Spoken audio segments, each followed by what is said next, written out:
Correction des exercices 22, 23 et 29, pages 244-245. Donc, ce sont les exercices qui concernent la vitesse du son, notamment qu'on a abordé dans le TP numéro 7. Alors, premier exercice, l'exercice 22. Donc, un signal sonore se propage sur une distance d de 3 mètres pendant une durée delta t 1 10-3 secondes. Exprimez puis calculez la vitesse de propagation v de ce signal. Je vous rappelle, alors là c'est un énoncé qui est simple, mais quand on a un énoncé, généralement, on pense à entourer, voire surligner les grandeurs qui vous paraissent importantes. Donc ici, on a la distance de propagation et on a également la durée pendant laquelle le son se propage sur la distance d égale 3 mètres. Alors, comment calculer la vitesse, hein? Donc, on l'a vu, on connaît la formule.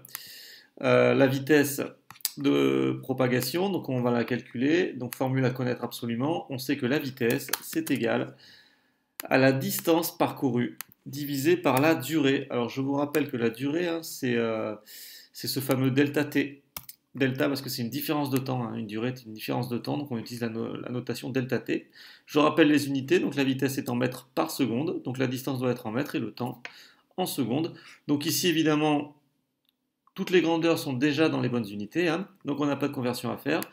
Donc il suffit de remplacer, donc la distance on a 3 mètres, divisé par cette fameuse durée, donc la durée de parcours 1,0 fois 10-3 secondes, hein. Donc on est dans les bonnes unités, et lorsqu'on fait ce calcul-là, on trouve une vitesse de propagation de 3000 mètres par seconde. Alors là, c'est une application directe de la formule de la vitesse, et dans la même lignée, la question B, un signal sonore se propage sur une distance d de 5 mètres pendant une durée de 3 millisecondes, exprimez puis calculez la vitesse de propagation v de ce signal. Donc de la même façon, on applique la formule qui nous permet de calculer la vitesse. Donc on sait que la vitesse, c'est la distance sur le temps. Alors ici, on fait attention, puisque effectivement la distance est en mètres, hein, donc là, il n'y a pas de souci, 5 mètres. En revanche, la durée est en millisecondes, donc on pense à la convertir en secondes. Alors je vous rappelle, hein, si on utilise les puissances de 10, pour passer des millisecondes aux secondes, en fait, on multiplie par 10-3. Alors, on peut aussi l'écrire, et je vais écrire les deux finalement, c'est aussi 0,003 secondes, ce qui peut aussi s'écrire, alors je vais écrire les deux, 3 fois 10 puissance moins 3. Alors il va falloir de plus en plus exprimer les conversions, notamment avec les puissances de 10. On aura l'occasion d'y revenir. Donc 3 10 moins 3, c'est évidemment la même chose que 0,003. Bien, et quand on fait ce calcul-là, la vitesse de propagation ici du son est de 1667 mètres par seconde. Bien. Petit rappel, d'ailleurs, c'était pas demandé, hein, mais on sait, on l'a vu à travers le TP, hein, que suivant le milieu dans lequel se propage le son, bah, la vitesse ne sera pas la même. Donc ici, on peut penser, hein, que les deux milieux de propagation ne sont pas les mêmes, puisqu'on trouve deux vitesses différentes. Exercice 23. Alors, de la même façon, on va entourer les notions qui nous paraissent importantes à la lecture du sujet. Donc un avion de chasse se déplace à la vitesse de valeur 2400 km par heure. En première approximation, on compare les valeurs des vitesses des avions à la vitesse de propagation du son dans l'air, dans les conditions usuelles, sans tenir compte de la différence due à l'altitude élevée à laquelle volent les avions. Convertir la valeur de cette vitesse en mètres par seconde. Alors ça, c'est quelque chose qu'il va falloir absolument savoir faire, à savoir passer des kilomètres par heure en mètres par seconde. Alors ici, je vais vous faire la petite démonstration, même si elle ne sera pas forcément à retenir. Donc en fait, c'est quoi 2400 km par heure? C'est 2400 km divisé par une heure. C'est ça que ça veut dire, par heure. Alors, 2400 km, c'est quoi? C'est 2400 fois 1000 en mètres. C'est-à-dire qu'il faut multiplier par 1000 pour convertir en mètres. Et une heure, c'est 3600 secondes. Hein, je vous rappelle, 60 minutes. Et dans chaque minute, c'est 60 secondes. Donc 60 fois 60, on arrive à 3600 secondes. Au final, ça revient à faire quoi? Bah, c'est 2400 donc fois 1000 divisé finalement 3600, c'est 3,6 fois 1000. Alors pourquoi j'écris ça? Parce que lorsqu'on écrit comme ça, on s'aperçoit que finalement, on va pouvoir simplifier par 1000, en haut et en bas. Et quand on simplifie par 1000, finalement, on s'aperçoit que la vitesse, en mètres par seconde, il suffit de diviser la valeur que l'on avait en kilomètres par heure par 3,6. Et ça, c'est quelque chose dont il va falloir se souvenir. À savoir que pour passer d'une vitesse lorsqu'elle est en kilomètres par heure pour la transformer en mètres par seconde, il suffit de diviser la valeur que vous avez en kilomètres par heure, donc ici 2400 par 3,6. La démonstration, c'est celle que je vous ai mis ici dans le petit encadré, qui n'est pas forcément à retenir, mais c'est important de savoir d'où ça vient, ce 3,6. Et lorsqu'on fait ce calcul-là, donc on obtient à peu près 667 mètres par seconde. C'est-à-dire que l'avion parcourt en une seconde 667 mètres. Alors ensuite, calculer le rapport de la valeur de la vitesse de cet avion de chasse par la vitesse de propagation du son dans l'air dans les conditions usuelles. Alors ce qu'on appelle conditions usuelles, hein, c'est une température de à peu près 20-25 degrés et une pression atmosphérique normale. Alors la vitesse de l'avion, on l'a dit, donc c'était 667 mètres par seconde, divisé par la vitesse du son. Alors je vous rappelle, la vitesse du son ici, alors on ne vous la rappelle pas dans l'exercice, mais c'est à peu près 330-340 mètres par seconde. Hein. Donc on va prendre 330 mètres par seconde, et on arrive à peu près à 2. Ça veut dire quoi? Ça veut dire finalement que la vitesse de l'avion, c'est 2 fois la vitesse du son. Donc on dit qu'un tel avion vole à Mach 2, propose une explication de cette expression, pardon. Un avion qui vole à Mach 2 vole donc à une vitesse 2 fois plus grande que la vitesse du son. À une vitesse 2 fois plus grande que la vitesse du son. Alors voilà, un avion qui vole à Mach 2, ça signifie donc qu'il va 2 fois plus vite que le son.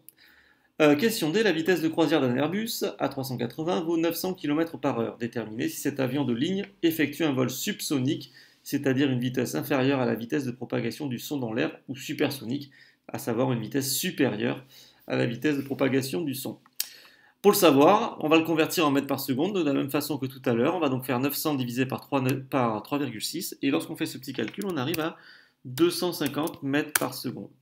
Ça veut dire que la vitesse de l'Airbus est donc inférieure à la vitesse du son, puisque la vitesse du son, c'est à peu près 330 mètres par seconde dans l'air. Donc elle est inférieure à la vitesse du son. Et donc l'avion effectue un vol subsonique, à savoir à une vitesse inférieure à la vitesse du son. Très bien. Et enfin, dernier exercice, le 29. Donc la vitesse de propagation d'une onde sismique dans le granit est de l'ordre de 6 km par seconde. Donc j'entoure cette valeur, 6 km par seconde. Lorsqu'une onde sismique change de milieu matériel, la vitesse de propagation de l'onde varie en général de manière importante. On enregistre pour une onde sismique l'évolution de la vitesse de propagation de l'onde en fonction de la profondeur. Vous avez donc un graphique qui représente la vitesse de propagation de l'onde sismique en fonction de la profondeur. Question, on suppose que la propagation d'une onde sismique s'explique de la même manière que la propagation d'un signal sonore. Expliquez pourquoi l'onde sismique peut se propager dans le granit. Je vous rappelle que l'onde sonore, comment elle se propage dans l'air? Elle se propage dans l'air par des phénomènes de vibration des molécules d'air. C'est-à-dire que les molécules d'air vont subir des phénomènes de contraction puis de dilatation et donc elles vont vibrer. Et c'est comme ça que l'onde sonore se déplace dans l'air. Pour une onde sismique, c'est la même chose, mais par exemple, dans le granit, ça veut dire quoi? Ça veut dire que l'onde sismique peut se propager dans le granit. Pourquoi? Parce que comme pour la propagation d'une onde sonore, l'onde sismique a besoin d'un milieu matériel. Je vous rappelle que l'onde sonore, on dit qu'elle a besoin d'un milieu matériel, c'est-à-dire un milieu constitué de matière. Pour les ondes sismiques, c'est la même chose. Elles ont besoin d'un milieu matériel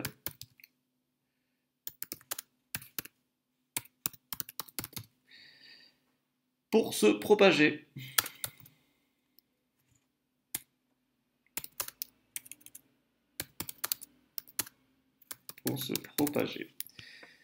Donc ça veut dire quoi? Ça veut dire que les couches de molécules subissent des phénomènes, donc je l'ai dit, de compression et de dilatation au passage de l'onde. En fait, les molécules vont vibrer au passage de l'onde. Et c'est comme ça que l'onde va pouvoir se propager, grâce aux molécules. Déterminer en justifiant la profondeur pour laquelle l'onde sismique quitte le milieu granitique. Alors on sait que dans le granit, on vous le dit, la vitesse de propagation est de 6 km par seconde. Or, on sait que, comme pour les ondes sonores, les ondes sismiques, ça va être la même chose, c'est-à-dire que la vitesse de propagation d'une onde dépend du milieu dans lequel elle va se propager. Dépend du milieu dans lequel elle se propage. Donc ça veut dire que dans le granit, elle se propage à 6 km par seconde. Donc on peut penser que si elle change de milieu, bah, la vitesse va changer. Donc ça veut dire que lorsque la vitesse de l'onde devient différente de 6 km par seconde, c'est que l'onde sismique change de milieu. Alors il suffit de regarder le graphique et regarder à quel moment finalement, à quelle profondeur la vitesse va changer. Donc on s'aperçoit ici que la vitesse est proche de 6 km par seconde et tout d'un coup il y a un saut et passe à plus de 8 km par seconde. Donc on peut penser qu'à partir de cette profondeur-là qu'on peut estimer à 30 km, bah, il y a changement de milieu puisqu'on voit que la vitesse de propagation de l'onde sismique augmente très rapidement. Donc on peut estimer que l'onde sismique quitte le milieu granitique à partir à peu près de 30 km de profondeur, grâce au graphique. Et enfin, la vitesse de propagation du son dans le granit est de l'ordre de 5950 mètres par seconde. Comparez les vitesses de propagation de l'onde sismique avec celle du son. Alors la vitesse de propagation de l'onde sismique, on l'a dit, hein, c'est 6 km par seconde, c'est-à-dire à peu près 6000 mètres par seconde. Donc en mètres par seconde, c'est 6000, divisé par la vitesse du son dans le granit, qu'on estime à 5950. Bah, si on fait le calcul, hein, puisque lorsqu'on dit comparer, hein, au passage, c'est faire le rapport des deux. Donc on fait le rapport, donc la division entre les deux vitesses, et on obtient à peu près 1. Ça veut dire finalement que les vitesses de l'onde sismique et de l'onde sonore dans le granit sont quasiment les mêmes. Ça veut dire que ce soit l'onde sonore ou l'onde sismique, elle se propage quasiment à la même vitesse dans le granit. Voilà, donc je vous remercie. Ce qu'il faut absolument retenir et savoir faire, hein, c'est évidemment la formule de la vitesse, savoir l'utiliser. Alors attention, ici on a utilisé pour calculer la vitesse, il faut éventuellement savoir l'utiliser pour calculer la distance, hein, en modifiant, en tournant la formule comme on a pu déjà le faire. Et attention à la petite transformation km/h, mètre par seconde, qui est absolument à savoir faire aussi. Je vous remercie.